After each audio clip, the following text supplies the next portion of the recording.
দিল্লিতে বিস্ফোরণ, লালকেল্লার কাছে গাড়িতে ভয়াবহ বিস্ফোরণ, মৃত ৮ জন অন্তত, আহত বহু।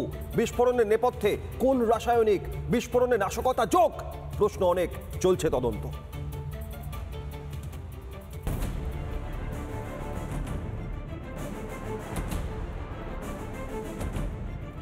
দিল্লিতে বিস্ফোরণ, সোমবার সন্ধে রক্তাক্ত রাজধানী।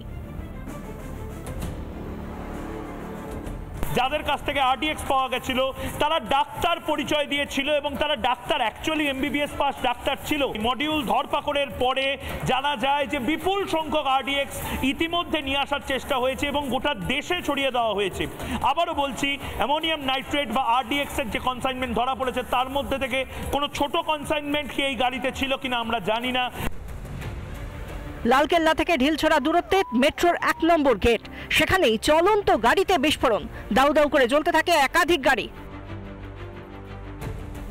পুরনো দিল্লির লালকেল্লা চত্বর জনবহুল এলাকা, স্বাভাবিকভাবেই বিস্ফোরণের জেরে হতাহত অনেকেই। বিস্ফোরণের তীব্রতা এতটাই ২০০-৩০০ মিটার দূরে ছিটকে পড়েছে দেহাংশ, চারিদিকে ছড়িয়ে ছিটিয়ে হাত পা ফুসফুস, রক্তের ছিটের চারিদিকে। 6:55 के आसपास की बात है सर।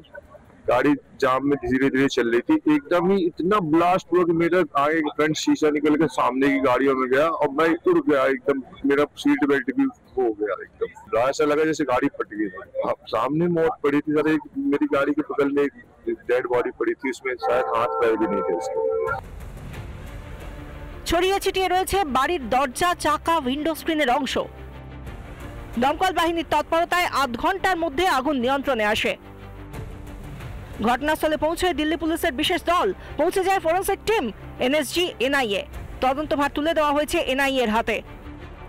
কিভাবে বিস্ফোরক ব্যবহার করা হয়েছে কিনা রাত অবধি তা স্পষ্ট নয়। দেশের হৃদয় রক্তাক্ত, সতর্ক গোটা দেশ।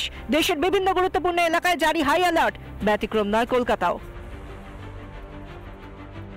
গত কয়েকদিন ধরেই নাশকতার বিরুদ্ধে তল্লাশি চলছিল দেশ জুড়ে। হরিয়ানা থেকে বিপুল পরিমাণ অ্যামোনিয়াম নাইট্রেট উদ্ধার হয়েছে।